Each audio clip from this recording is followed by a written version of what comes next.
নমস্কার বন্ধুরা, আমি সঞ্জিতা। আজকে তোমাদের সাথে সয়া চিলি রেসিপি শেয়ার করব। এখানে আমি দেখো সয়াবিনটাকে সেদ্ধ করে একটু জল ঝরিয়ে নিয়েছি, টমেটো পেস্ট, আদা, কাঁচা লঙ্কা পেস্ট করে নিয়েছি, আর এদিকে রসুন, পেঁয়াজ আর গরম মশলার গোটা গরম মশলা একটু পেস্ট করে নেব।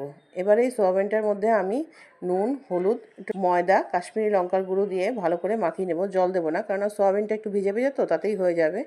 কড়াইতে তেল দিয়ে সয়াবিনগুলোকে আবার ফ্রাই করে নেব। ফ্রাই করে নিয়ে ওই তেলের মধ্যেই পেঁয়াজ বাটাটা দিয়ে দেবো, দিয়ে একটু কষিয়ে নিয়ে টমেটো, আদা, কাঁচা লঙ্কা বাটা এগুলো সব এক এক করে দিয়ে দেবো। একটু কাশ্মীরি লঙ্কার গুঁড়ো, সামান্য একটু চিনি আর একটু সয়া সস দিয়ে ভালো করে কষিয়ে সয়াবিনগুলোকে দিয়ে দেবো। জল দেবো না, এই মশলাটার মধ্যেই সয়াবিনটা কষানো হয়ে যাবে। একটু নুন কম হয়েছিল, আমি একটু নুন দিয়ে দিলাম।